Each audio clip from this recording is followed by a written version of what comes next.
Hello sa amin! Ito na naman ako, nagbibideo na naman na naglalaro ako dito sa snow. Sobrang na-enjoy ko yung snow kasi sobrang lakas niya. And yung part na yan, nasa harap lang ako ng bahay. Which means, nasa bahay lang ako. Hindi ako lumabas or hindi ako lumayo kasi sobrang lakas ng snow.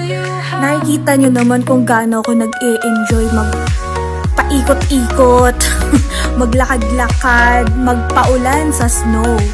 And ayan, parang naiisipan kong gumawa ng snowman pero parang ang hirap-hirap ng sobrang lamig din sa kamay ng yelo. And ayan, naglakad na lang ako siguro. Nakikita nyo, parang feel ko yung pagpatak ng mga snow sa mga kamay ko. Tapos nakikita nyo yan, ang lakas niya, naglakad ako para lang ma-experience ko yung lakas ng patak ng snow. And so far, sobrang nakaka-enjoy kahit na mag-isa lang ako. Enjoy lang. And ito, makikita nyo, sa harap yan ng bahay, lahat ng kalsada, sobrang kapal na ng snow. At ito, makikita nyo may hagdan kami dyan.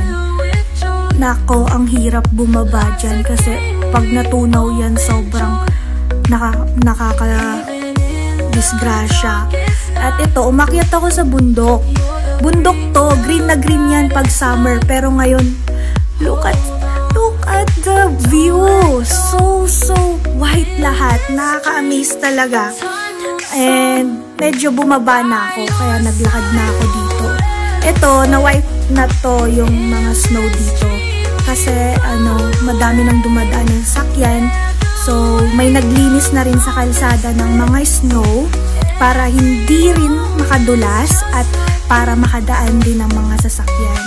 Yan, tamang lakad-lakad lang, enjoy lang sa paglalaro ng snow. Kahit na malamig, tiniis ko kasi syempre tiis ganda tayo, no? Alam nyo, nakakaiyak lang kasi parang dati pangarap ko lang makahawak ng snow, makapaglaro ng snow, pero hindi ko akalain na dito pala ako sa Germany. Tapos,